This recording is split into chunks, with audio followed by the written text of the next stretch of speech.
In the midst of an intensifying conflict involving the United States, Iran, and Israel, a sweeping American proposal has emerged, what is being described as a 15-point plan to end the war. On the surface, it presents itself as a structured pathway to de-escalation. But in substance, it is a document that seeks to fundamentally reshape Iran's military, nuclear, and regional posture.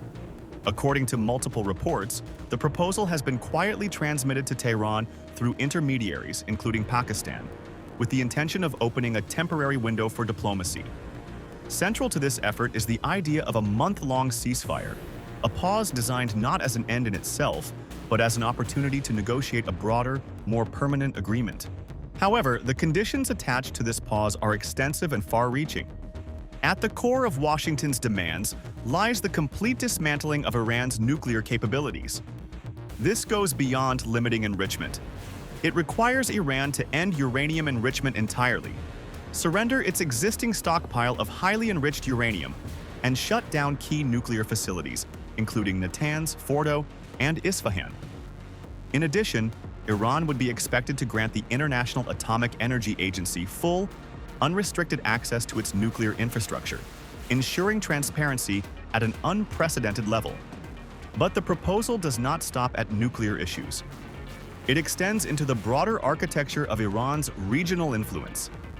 Tehran would be required to abandon its long-standing proxy network, halting all financial and military support to groups such as Hezbollah.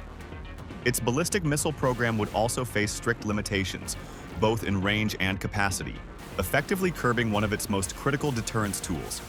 Equally significant is the emphasis on maritime security.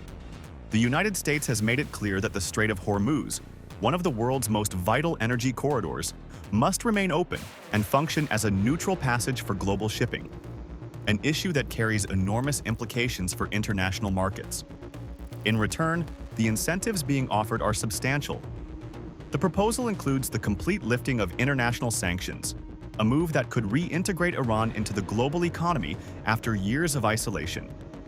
It also suggests American support for Iran's civilian nuclear program, including developments at the Bushehr power plant, and the removal of the controversial snapback sanctions mechanism that has long been a point of contention for Tehran. Yet, if Washington's proposal is ambitious, Iran's response is equally assertive. Tehran has put forward its own set of demands, which reflect not just defensive concerns but a broader vision of regional power. It is seeking firm guarantees that the United States will not engage in future military action, alongside the complete withdrawal of American forces from the Gulf region. Iran has also rejected any limitations on its missile program and is insisting on the immediate and unconditional lifting of all sanctions.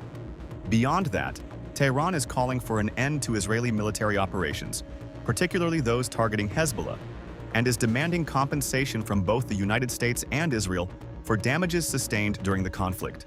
Perhaps most strikingly, Iran has proposed a reconfiguration of control over the Strait of Hormuz, including the right to regulate transit and impose fees on passing vessels, an idea that, if realized, would dramatically alter global trade dynamics and energy security.